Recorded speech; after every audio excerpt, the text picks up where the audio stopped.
Good morning प्यारे बच्चों। अज आप सीखांगे आई साउंड वर्ड्स नूं पढ़ना। आओ फिर शुरू करते हैं आई साउंड वर्ड्स नूं पढ़ना। I P ip, D I P dip, I P ip, H I P hip, I P ip,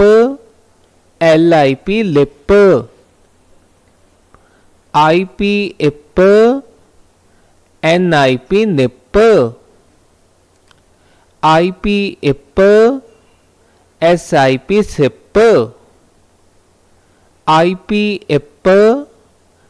T I P tip, I P ip, Z I P zip, I P ip, P I P pip, I M im, D I M dim, I M M, H I M him, I M im, S I M sim, I M im, R I M rim, I X ix, S I X six, M I X mix, F I X fix, I double L ill, B I double L bill, F I double L fill, I double L ill, H I double L, हाँ जी बेटा बिल्कुल सही, hill, I double L ill, M I double L मिल, बिल्कुल correct, I double L ill, T I double L till, I double L ill, P I double L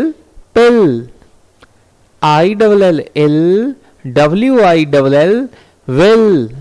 I double L ill, S T I double L still. देखो S की बोली स, T की बोली ट,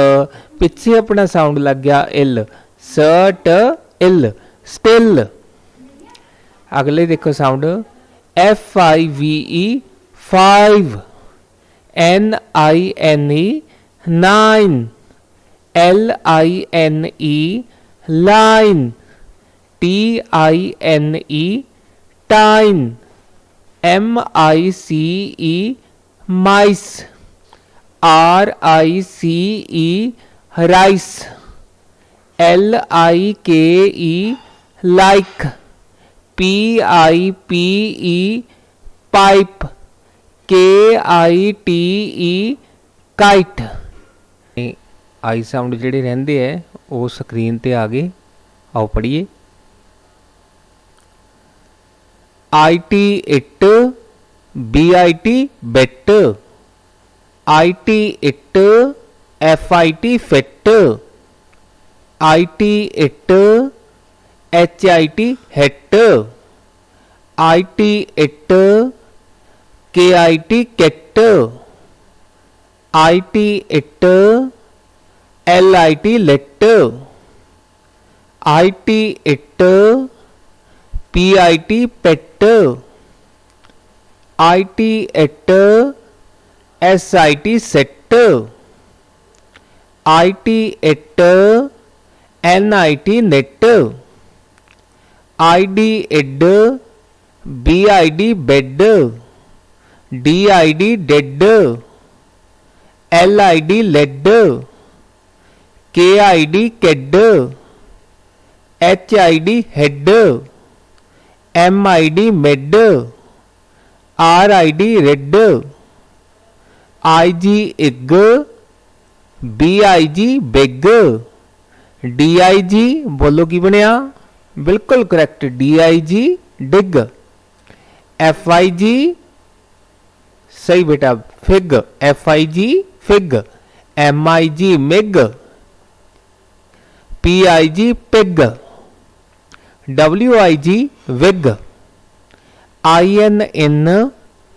B I N bin, F I N fin, P I N pin, S I N sin, T I N tin, W I N win. अगला sound देखो I B ib, BIB bib, IB ib, BIB bib, IB ib, NIB nib, IB ib, RIB rib, BONE bone, CONE cone, HOME home, bone cone home। ਅੱਜ ਦੇ ਵਾਸਤੇ ਇੰਨਾ ਹੀ। ਪੜ੍ਹਦੇ ਰਹੋ, ਅੱਗੇ ਵਧਦੇ ਰਹੋ।